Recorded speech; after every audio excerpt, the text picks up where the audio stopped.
सर्वोस्तु मंगलम सर्वमंगलमांगल्यं सर्वकल्याणकारकं प्रधानं सर्वधर्माणां जैनं जयतु शासनं जैनं जयतु शासनं।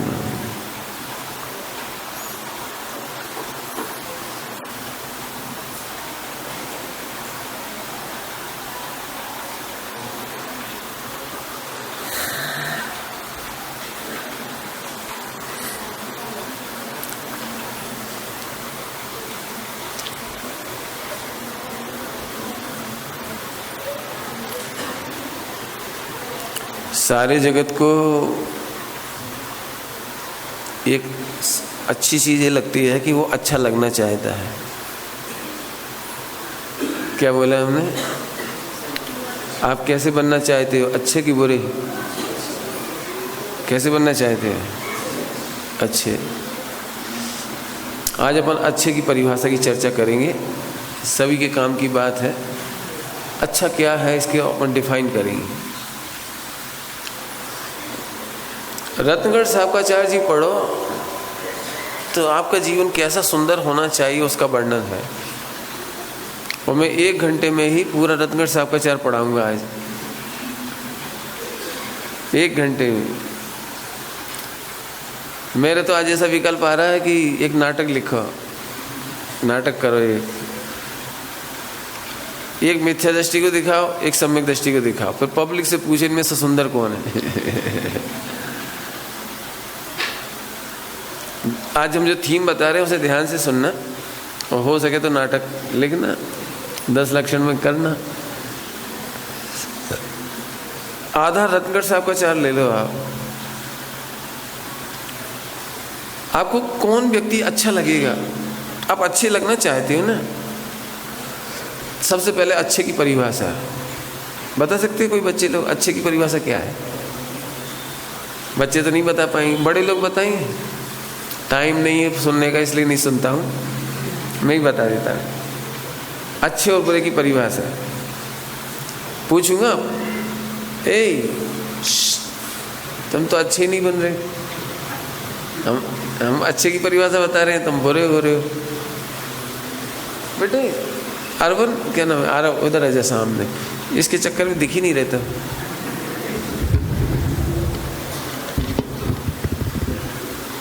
हाँ अब ठीक है ना? सभी लोग ध्यान से सुनेंगे। देखते हैं आप में से कौन एक बार में परिभाषा याद करता है। अच्छे और बुरे की परिभाषा ये है, जिसका फल अच्छा है वो अच्छा है, जिसका फल बुरा है वो बुरा है। परिभाषा याद हुई? अच्छा, वेरी गुड। आज छोटे वाले को मौका देते, पीछे वाले को। हाँ बोल बेटे, शाबाश। हाँ वेरी गुड, बढ़िया, जोरदार। इसको 10 का नोट दे देना है ना। और किस किस को याद होगी परिभाषा? वेरी, तेरे को भी याद हो गई? बोल बेटे परिभाषा बोल। क्या याद हुआ? उसे हाथ उठाना याद हो गया। कोई बात, बहुत छोटी बच्ची है लेकिन हाथ उठा, इसके भी 10 का नोट मिलेगा। चलिए कोई बात नहीं। अभी जरा ध्यान से सुनिए, बहुत गौर से सुनिए ये परिभाषा। जिसका फल अच्छा है वो अच्छा है। मैंने ये नहीं कहा जिसका स्वाद अच्छा है वो अच्छा है। मैंने ये नहीं कहा जो दिखने में अच्छा है वो अच्छा है। मैंने ये नहीं कहा जिसका स्पर्श अच्छा है वो अच्छा है। परिभाषा बहुत गहरी है। सारी दुनिया सच बात कहें फल को नहीं देखती, इसलिए ठगाती चली जाती है, ठगाती चली जाती है। अच्छा मकान कैसे कहते बता सकते हो? मैं उस मकान को अच्छा नहीं कह सकता जिसमें हमें कैंसर हो जाए। उस कार को अच्छा नहीं कह सकता हूं जिसमें कैंसर हो जाए। आपके 99% मकान इतने ही खराब हैं। टाइल्स लगा दिए, अभी बर्फ में, अभी ठंडों में पैर रखो तो आफत, बरसात में पैर रखो तो आफत। आपको पता है जिनके भी बाल गिर रहे हैं, बाल, उसका 99% कारण है ये ठंडा फर्श। पुराने ज़माने में मिट्टी, ईंट, चूने के फर्श होते थे, तो पैर होते थे गरम, सिर होता था ठंडा। मालूम है आपको? अब आपके पैर ठंडे, जरा हाथ में ऐसा लगा देखना, जरा देख लो, आप चेक कर लो थोड़ा सा।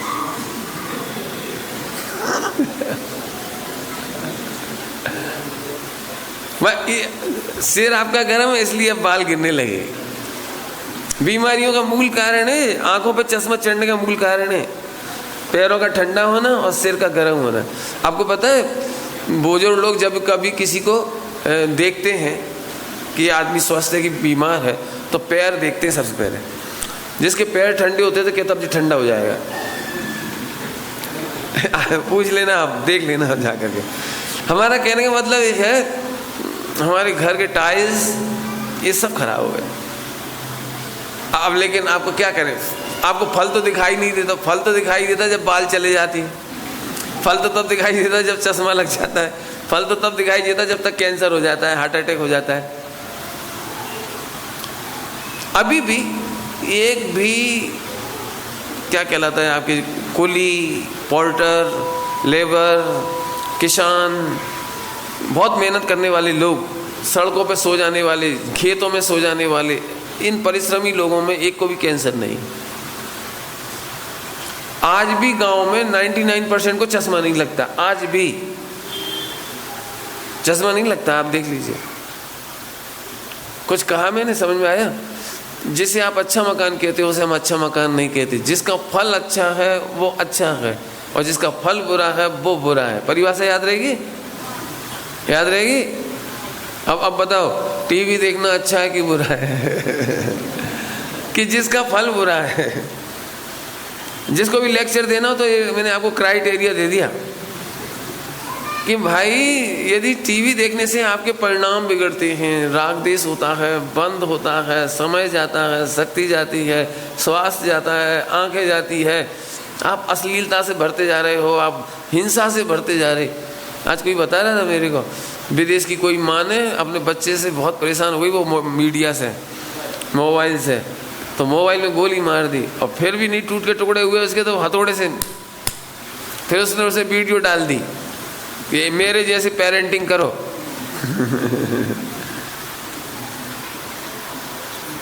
आया समझ में? आया? अब बताओ, वीडियो, टेलीविज़न, मोबाइल और क्या क्या तुम्हारी चीज़ें आ गई, इंटरनेट, ये बढ़िया है कि बुरे हैं? अभी भी मैं नए लोगों से पूछूंगा ना, तो ये लोग बड़े हिकारत भरे ऐसे स्वर में बोलेंगे, अरे पुराने लोगों को कुछ नहीं मिला यार, चैटिंग नहीं मिली, मैटिंग नहीं मिली, डेटिंग नहीं मिली। अपन बहुत अच्छे।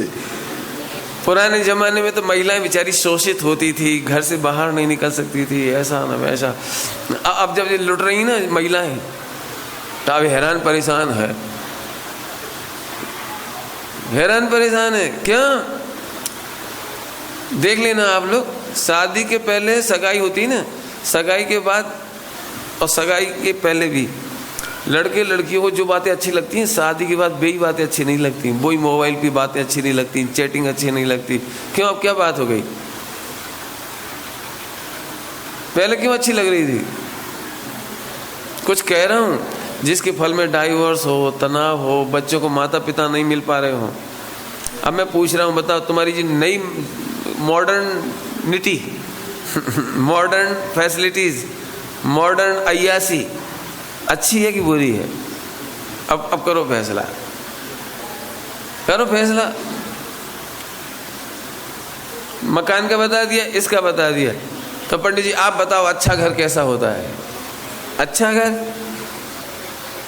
परिभाषा सुनो, अच्छे घर की परिभाषा, जिसमें भाभी सिद्ध पलते हुए दिखाई दें। परिभाषा क्या बोली? परिभाषा क्या बोली? जिस परिवार में भाभी सिद्ध पलते हुए दिखाई दे। हाँ, ये नहीं कह रहे जेठानी का बेटा, मेरा बेटा, देरानी का बेटा, ये नहीं कह रहे हम। सबको भाभी सिद्ध देखते हो, कैसा परिवार होता होगा। एक परिवार भगवान बनने के लिए जन्मा है, जिसमें सारे के सारे भगवान बनने के लिए जन्मे हों, ऐसा परिवार कैसा लगता होगा बोला। आगे बढ़ते हैं अपन लोग।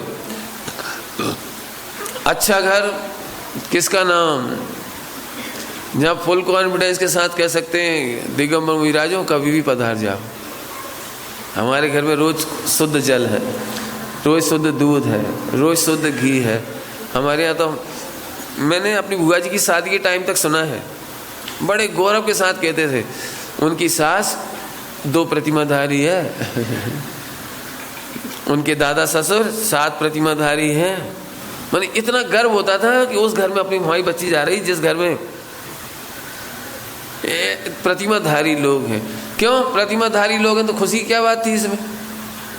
तो खुशी की बात ये थी कि उस घर में शुद्धता का वातावरण है, खान पान है, रहन सहन है, अतिथि देवो भव है, कभी भी त्यागी व्रती आ जाए झट पानी। अब हम आपके घर को अच्छा कैसे कहें, अचानक कोई आ जाए तो? पंडित जी कहाँ बैठोगे आप?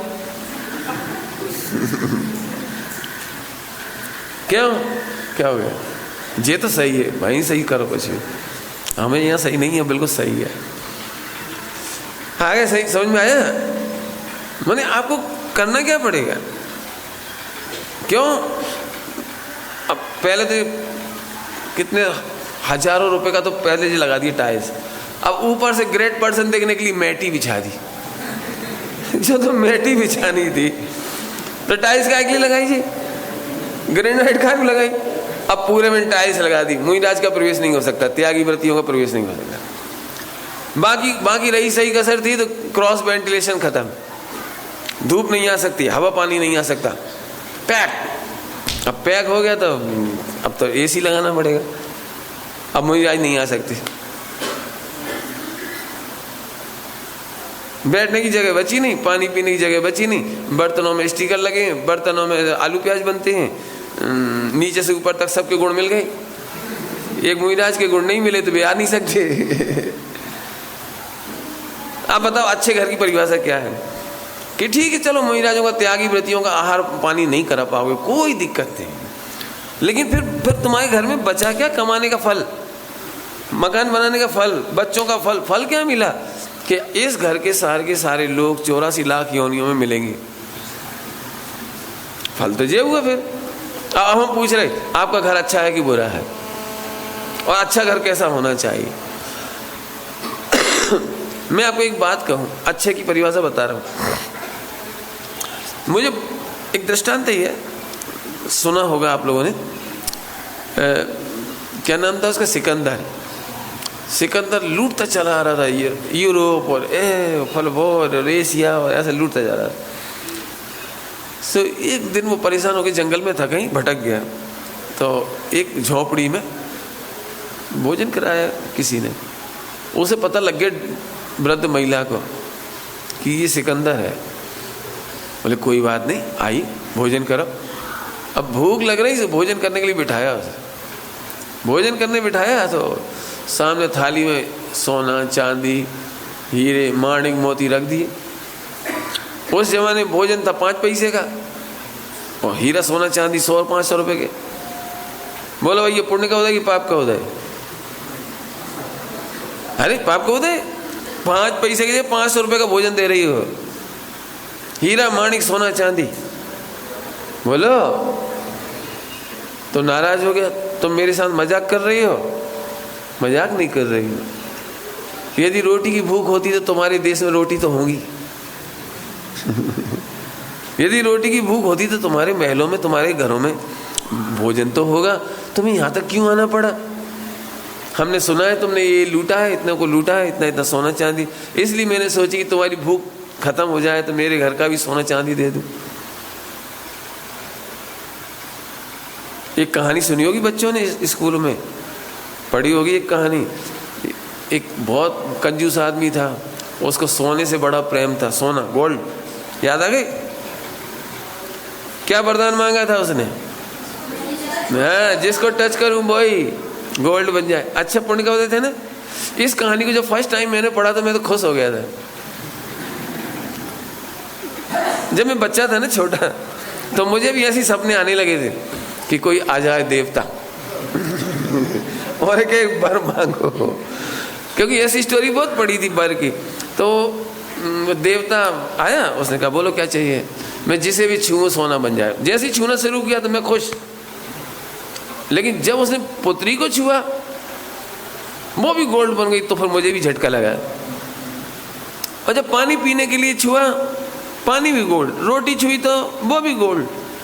हाँ, अब बोलो भैया पुण्य का उदय आया कि नहीं आया?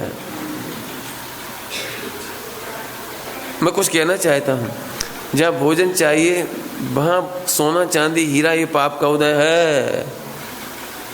ऐसे जिस घर में शुद्ध जल मिलना चाहिए, सम्यक दर्शन ज्ञान चाहिए मिलना चाहिए, छना हुआ जल मिलना चाहिए, वहाँ पर करोड़ों के सामान मिल जाएं, टेलीविजन, कूलर और एसी और वो मिल जाए, ये पाप का उदय है। कुछ कह गए हम जल्दी से? आपके यहाँ काय की सामग्री इकट्ठी हुई? अरे बोलो नहीं, आवाज नहीं आ रही आज। पाप का अनुबंध कराने वाली है। हा। अब जो फल का विचार करेगा ना वो बचेगा। डायबिटीज वाले आदमी को 10 रसगुल्ले खाने को मिले आज। अरे बोले नहीं, अच्छा है कि बुरा है? अरे 10 रसगुल्ले खा के तो देखो कितने टेस्टी। अब देखा जाएगा, बाद में जो होगा देखा जाएगा अभी। लेकिन बताइए, जो लोग फल का विचार करते हैं वो रसना इंद्रिय के अच्छेपन को नहीं देखते। पॉइंट नोट करना थोड़ा सा, क्योंकि दृष्टांत है मेरा। जो डायबिटीज से बचना चाहते हैं वे रसना इंद्रिय के लोभ से बच जाते हैं। ऐसे जिन्हें अतीन्द्रिय आत्मा चाहिए, जिन्हें रत्नत्रय चाहिए, वे एयर कंडीशन और कूलर और टीवी और आप समझ लेना, जितने को सारी दुनिया अच्छा कहती है, ज्ञानी उन्हें अच्छा नहीं कहते। एकदम उलट है, उल्टा।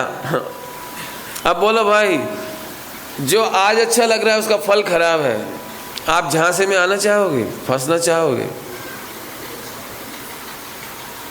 बोलो। इन कपड़ों को हम अच्छा कैसे कहें जिन्हें देखते से राग द्वेष उत्पन्न हो जाए? इन कपड़ों को हम अच्छा कैसे कहें जिन्हें देखते से लोगों की काम वासनाएं भड़क जाएं?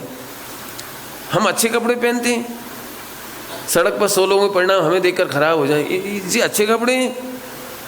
स्वयं की विकृति और पर की विकृति, थोड़ा सर अच्छी भाषा में कहो, अपने पर सील का उपसर्ग हो जाए और दूसरों की मनोविकृति हो जाए, ये कपड़े अच्छे हैं? ये कपड़े अच्छे हैं जिसमें बहुत साबुन लगानी पड़े, 4 बाल्टी पानी ढुल जाए जिसमें, फिर वो क्या क्या लगाना पड़ता है, पता नहीं क्या क्या लगा, हमने तो लगाया नहीं कभी, क्या क्या लगाना पड़ता है इन कपड़ों में। फिर वो प्रेस, नहीं कितने प्रकार के आइटम आते हैं मार्केट में, क्या क्या लगाते हो, जो भी आप भी नहीं जानते तो अच्छा ही है। मैं तो इसलिए कहता हूँ, अच्छा किसको कह रहे हैं ये तो बताओ आप। सुनो, अच्छे कपड़े किनके पास थे पता है? ठंड में कांपता हुआ एक स्वीपर ठंड में कांपता हुआ पड़ा हुआ था। गणेश प्रसाद जी बर्नी जी निकले, मंदिर से आ रहे थे, लंगोट पहने थे, ऊपर से चादर खेस ओढ़े हुए थे, कपड़े पहने थे।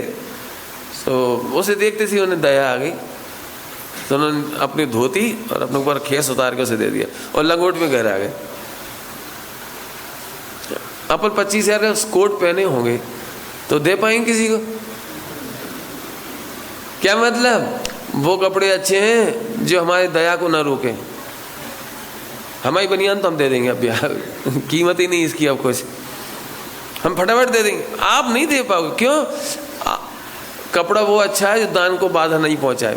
लिख लो आप, कपड़ा वो अच्छा है जो सट आवश्यक में बाधा न डाले। कुछ कह गए हम? क्या बोल गए?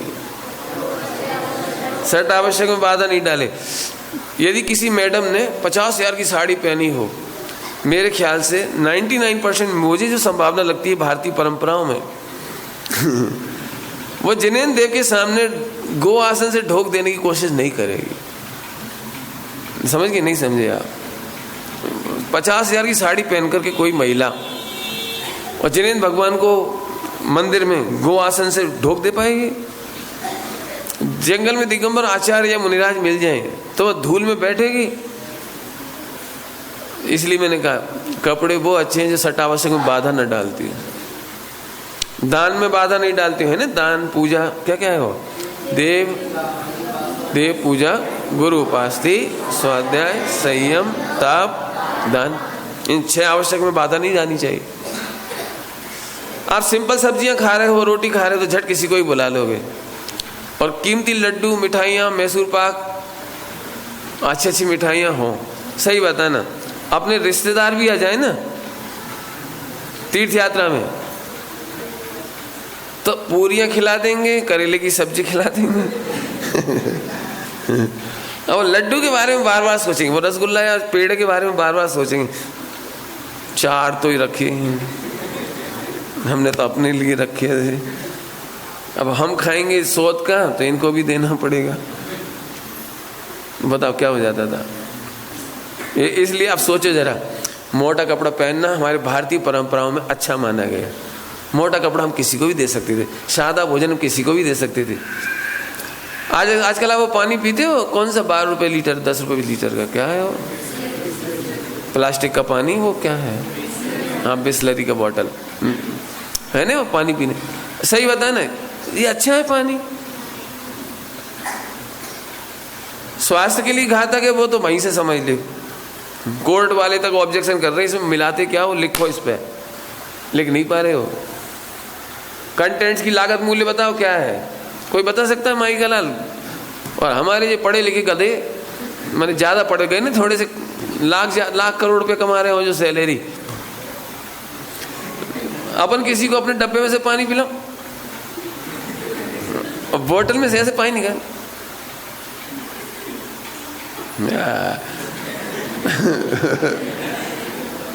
गर्मी के दिनों में भी एक बोतल पानी, फुल फैमिली 4 मेंबर, पप्पू बार बार पानी मांग रहे, चुप अभी तो पिलाया था, पहले पानी नहीं पिला रहे। लेटरिन बाथरूम से आएंगे तो हाथ नहीं धो सकते, इससे क्यों? भोजन करते समय फल नहीं धोते, चक्कू नहीं धोते, थाली नहीं धोते, हाथ नहीं धोते, लेटरिन बाथरूम से आए वहीं से हाथ धो के आ गए, और पूरी सब्जी माँ के हाथ धोए। अब जे पानी कीमती है, अब मुझे बताओ जे पानी अच्छा है कि खराब? इससे हाथ धो नहीं सकते, मुंह धो नहीं सकते, कुल्ला करके थूक नहीं सकते, बच्चे को पानी पिला नहीं सकते। हाँ, अभी भिखारियों को तो बात ही नहीं आई। कोई यदि रेलगाड़ी में बेचारा हैरान परेशान हो, कोई बुजुर्ग हो, कोई बीमार हो, कोई दुखी हो, उसे तो ये पानी आप पिला ही नहीं सकते। अब बोलो पानी कौन सा अच्छा है, परिभाषा बताओ, कौन सी परिभाषा बताई थी जिसका? अब मैं पूछ रहा हूँ, बोलो भैया, आधुनिक कल्चर अच्छा है कि हमारे चौथा काल का, पंचम काल का जो हमारे बुजुर्गों का कल्चर था वो कल्चर अच्छा था? नए कल्चर वाले बाप को नहीं खिलाने तैयार। पुराने कल्चर में पढ़ लो आप कहानियाँ, चंदा मामा और जितनी भरी पड़ी हैं सारी कहानियाँ। अतिथि देवो भव, कोई भी जात का पात का घर आ जाता था तो उसे भोजन कराते थे, यथा योग बिस्तर देते, कितना विश्वास करते थे कि हमारे घर में उसे घुसा लेते थे आराम। आज की तारीख में तो यदि सगा भैया भी घर में आ जाए ना तो सोना चांदी छिपा के रखो, मालूम नहीं पड़ना चाहिए, अलमारियां बंद। क्यों, क्या बात हो गई? केवल जेलेसी का डर। सुनो, हम उस चीज़ों को अच्छा नहीं कहते। आप एक काम करना, ये मैंने फार्मूला क्या बताया था, अच्छे की परिभाषा क्या थी? हाँ, और जिसका फल वो बुरा है। थोड़ी परिभाषा सरल लगती है लेकिन बहुत बड़ी है। ग्रंथों में लिखा है, हम उस दान को श्रेष्ठ कहते हैं। दान, अज्ञानी माने जो मोक्ष मार्ग को नहीं जानते, अज्ञानी माने जो पात्र का विचार नहीं करते। अज्ञानता में जो दान दिया जाता है वो अच्छा नहीं माना गया। फल तो बहुत लिखा है, भाव दीपिका में पढ़ना, फल बहुत लिखा है, बहुत खोटा फल है उसका। यदि उस खोटे फल पे वर्णन करेंगे तो 2-1 घंटे प्रवचन करें तो आप इमोशनल हो जाओगे, इतना वर्णन है उसका। खोटे फल का कितना बुरा है। आइए मैं थोड़ा बात करूं तो उन्होंने उसमें लिखा है पुरुषार्थ सिद्धि उपाय में, दान कैसा होना चाहिए? दान ऐसा हो जिससे राग द्वेष ना हो। दान की सामग्री ऐसी होनी चाहिए जिससे राग द्वेष ना हो। संयम बढ़ता रहे, सामायिक बढ़ती रहे, साधना बढ़ती रहे, असंयम मिटता चला जाए। एक उसके पॉइंट लिखे हुए हैं। जिस क्राइट एरिया के ऊपर आपको सोचना चाहिए दान कैसे देना चाहिए। मुझे समझ में नहीं आया, त्यागी व्रतियों के पास मोबाइल आ कैसे गया, लैपटॉप आ कैसे गया, सोने चांदी की सामान आ कैसे गई। अब एक ब्रह्मचारी के पास सोने का पेन, तो बाकी ब्रह्मचारी जब देखो, जब सम्यक दर्शन को कोई नहीं दिख रहा, काय पे ललचा रहे। सुमत प्रकाश जी का बहुत पुण्य का उदय है। अब मैं भी प्रवचन करना सीख जाऊं तो मुझे भी सोने का पेन मिलेगा। कब धन्य सुअवसर पाऊं, जब सोने का पेन पाऊं।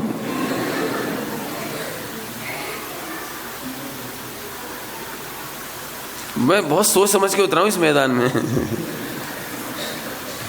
ये कभी निर्माण नहीं कराऊंगा जिंदगी में, नहीं होगा ना मेरे पास कुछ तो जंगल में लेट के सो के मर जाऊंगा, लेकिन एक निर्माण नहीं कराऊंगा जिंदगी में।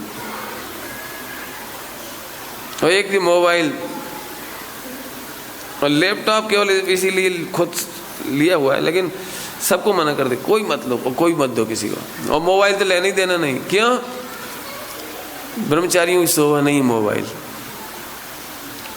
इससे हम खुश नहीं होते। प्रधानमंत्री का फोन आ गया, राष्ट्रपति का फोन आ गया, कहाँ बात चल रही है? अमेरिका से। तुम खड़े रहो, खड़े रहो। मेरे पास अमेरिका से एक फोन आया, मैंने तो बात नहीं की कि हमें आप ब्रह्मचर्य के बारे में समझाओ। मैंने यदि ब्रह्मचर्य की खोज हो तो भारत आ जाओ, कहला दिया उनको। पहले भारत आ जाओ, जब मिलोगे तब समझा देंगे तुम्हें। मैं इससे खुश नहीं हो। इससे खुश होने से क्या है? एक अभी ये बात चल रही थी ना अभी यार, कि एक जरा सा दोष हुआ तो स्वर्ग गए नकुल सहदेव।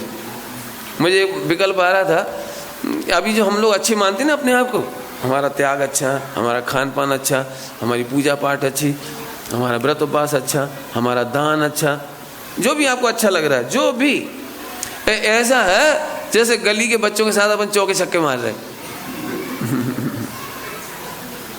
सेंचुरी कौन के साथ मारेगी? प्लास्टिक बॉल से। कहाँ मारेगी? गली में।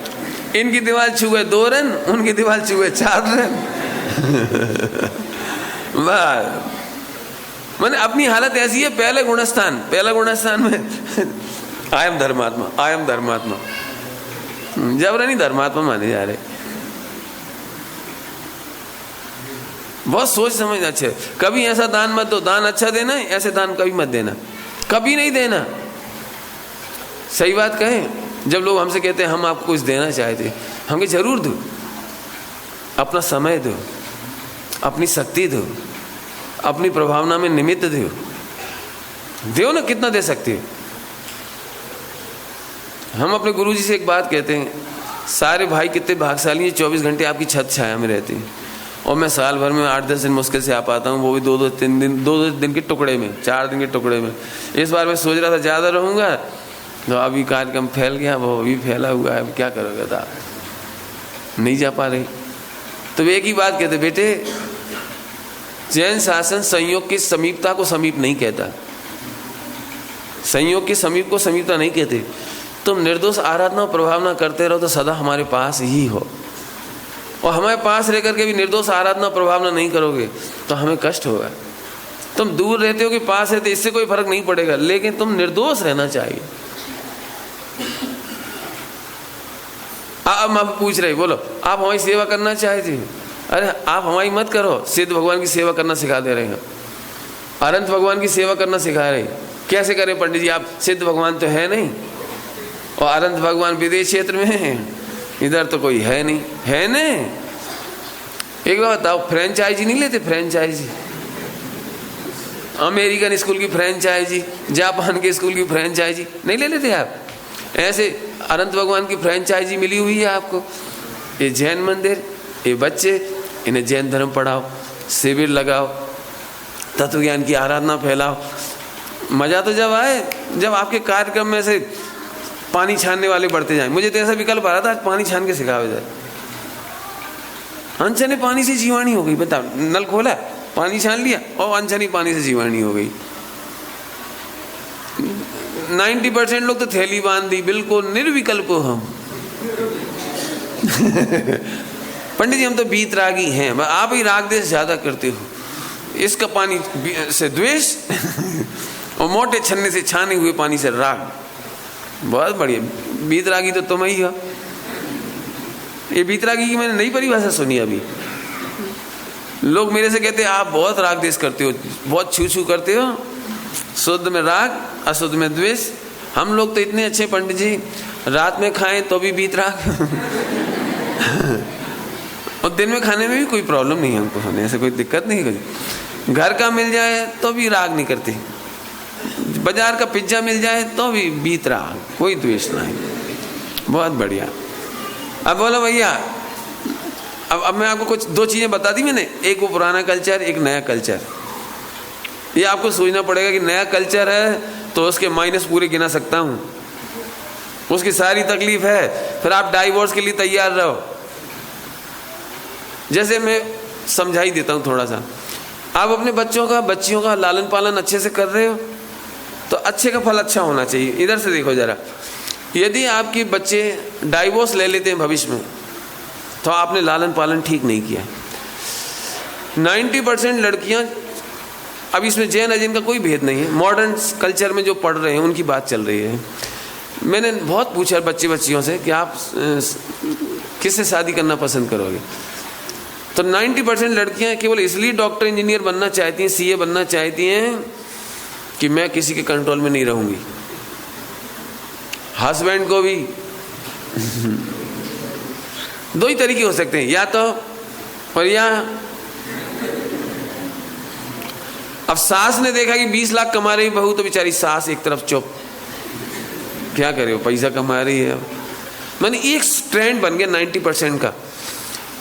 सही बताना ईमानदारी से, कितनी बच्चियां आज की तारीख में, और आप लोग ये सोचते हो कि बेटा सास ससुर की समाधि कराना, बेटा जॉइंट परिवार में रहना, बेटा अटपेरा घी निकालना सीख जाओ, मुनिराज पधारे तो आहार देना, बेटे त्यागी व्रतियों का स्वागत करना, बेटे किसी को पराया मत समझना, सबको अपना समझना, डाइल्यूट होकर घर में रहना। सच बताने कितने लोगों की सोच होगी।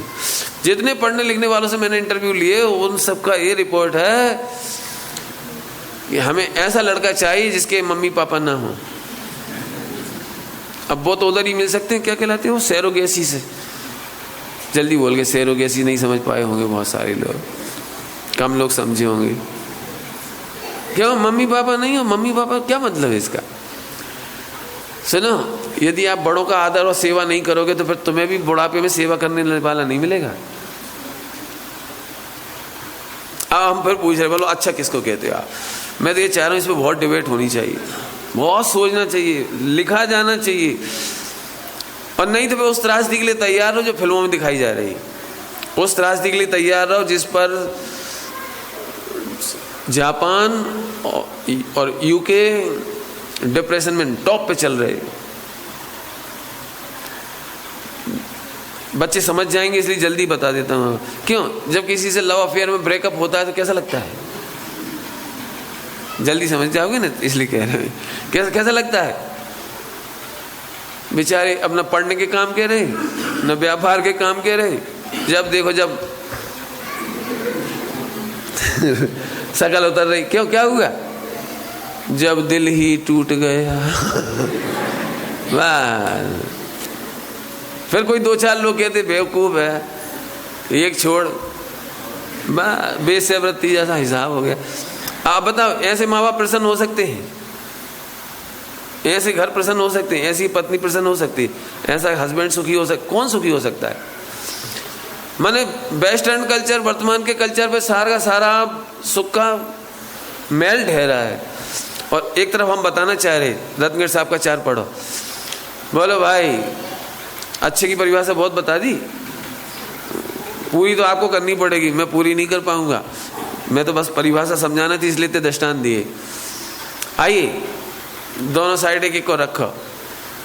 एक बात पर मिथ्यात्व की बातें करता हो और एक सम्यक दृष्टि हो, दोनों में से सुंदर कौन है? बोलो भाई। एक IIT इंजीनियर, सॉफ्टवेयर इंजीनियर, इधर दिल्ली के पास नोएडा है, दिल्ली के पास नोएडा, वहाँ इतने पढ़े लिखे इंजीनियर ने अपनी माँ को इसलिए मार डाला कि ये डायन है। बताओ, इतने पढ़े लिखे लोग भी अपने को माँ को मार सकते हैं, डायन क्या करके? मेरी समझ में नहीं आता। इतने पढ़े लिखे होने के बावजूद भी ताबीज लगाना पड़ रहा है, इतने पढ़े लिखे होने के बावजूद भी मिर्ची टांगनी पड़ रही है, मिर्ची। गजब हो गया। क्यों? अपने बच्चों की रक्षा करने के लिए क्या लगा देना चाहिए? लगा दे, नहीं लगा, क्या लगा देते? कुछ काला लगाते हैं ऐसे। इतना बच्चा को नहलाया धुलाया तैयार किया, फिर थोड़ा थोड़ा कुछ मेकअप भी किया उसका, और फिर सबसे आखिरी में दुनिया तुझे काला करे उससे पहले ले। अब मैं आपसे एक बात पूछ रहा हूँ, 84 लाख योनियों में किसी को नजर नहीं लगती? एक आदमी के बच्चे को ही नजर लगती है? अच्छा एक बात बताओ, कोई हस्बैंड सुंदर नहीं होता 20-25 साल का, तो उसकी पत्नी भी ऐसी कर दिया करे? बोले क्यों? किसी की नजर ना लग जाए। तो बच्चों को ही लगती है नजर। और क्यों? चूहे के बच्चे सुंदर नहीं होते, खरगोश के बच्चे सुंदर नहीं होते, गाय के बछड़े सुंदर नहीं होते? बोलो, सारी दुनिया में कुत्ते के बच्चे पालते हैं, क्यों? वो सबसे मनुष्य से भी ज्यादा अच्छे होते हैं, है ना? कितने लोग पालते हैं, उसे नहीं लगाती कोई, समझ गए? खैर, इस तरफ एक मिथ्या दृष्टि का हिसाब बता दिया आपको, इस तरफ एक सम्यक दृष्टि है जिसके घर में कोई टोना टोटका नहीं, कोई गंदा ताबीज नहीं, कोई नजर लगना नहीं, कुछ भी काला धागा, पीला धागा, लाल धागा। समझ गए कि नहीं समझ गए? कुछ नहीं। एक बेचारा डर रहा है, मिथ्या दृष्टि, हे भगवान, और एक इधर, जो होना है सो निश्चित है, केवल ज्ञानी ने गाया है। ये मस्त रहता है। बोलो भैया, अब दोनों में से सुंदर कौन लग रहा है? बोलो भाई, अब ऐसे फैसला करो। इस तरह मॉडर्न कल्चर है, खान पान है, करोड़ों कमा रहा है, ये कर रहा है, उल्टा सीधा। लेकिन जब देखो, जब निर्मल बाबा के चक्कर लगाना पड़ती है। कौन कौन बाबा हो जाते? बहुत सारे हो गए, हम नाम भी भूल गए, बहुत सारे हो गए। बोलो, आज मार्केट में सबसे बड़ा तंत्रवाद है, इनकम का सोर्स है तंत्रवाद, बहुत बड़ा। वास्तु का नाम सुना है आपने? वास्तु, यदि कोई वास्तु के चक्कर में उलझ रहा हो तो मत उलझना, नंबर 1। और उलझ गए हो तो भी बच जाना, और कभी नहीं मैंने फंसना इसमें। मैं इस पे घंटों लेक्चर दे सकता हूँ, लेकिन मैं नहीं दूंगा, क्योंकि घंटों लेक्चर दूंगा तो मेरा मूल विषय छूटेगा। लेकिन सबके प्रति करुणा है, इसलिए ये बात कहता हूँ। मैं आपको इसकी ठगी विद्या बताता हूँ। ठगी विद्या आज तक समाचार पत्रों में और टेलीविजन पे आते हैं, गंडा ताबीज, तंत्र मंत्र, बहुत विज्ञापन आते हैं, न्यूज़पेपर में भी आते हैं।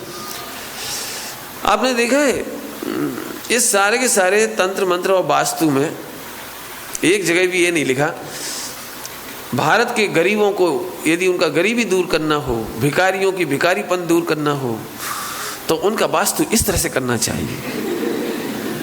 सही बताना, एक भी लेख आया हो तो?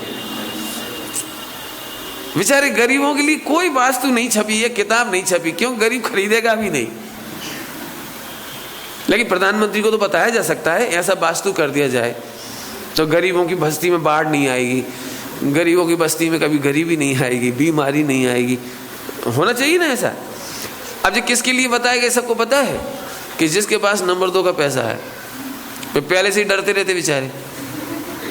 डरने वाले आदमी को ब्लैकमेल किया जा सकता है।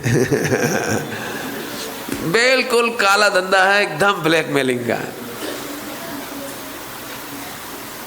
और मैं आपको ऐसी घटनाएं बता सकता हूं जहां वास्तु फेल हुआ है और वास्तु वालों ने करोड़ों रुपए खर्च कराए गवर्नमेंट की। बता सकता हूँ लेकिन अभी नहीं बताऊंगा, टाइम नहीं है इसलिए।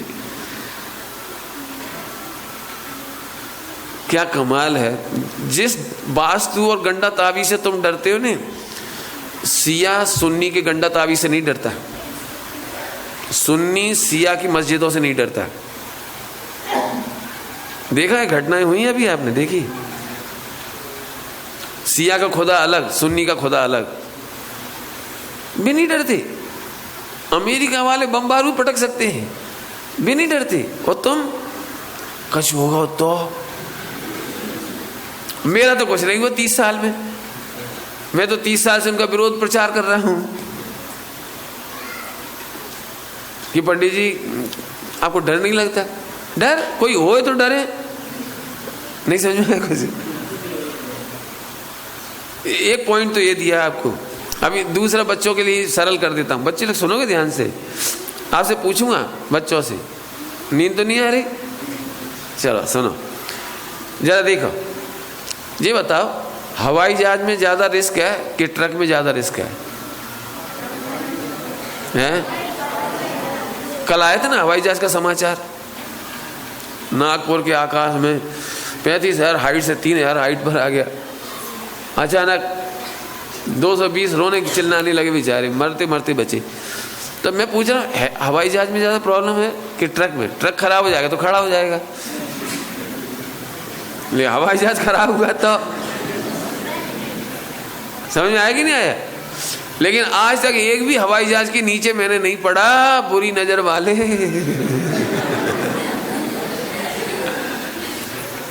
तुमने पढ़ा है? जूता टंगा देखा है?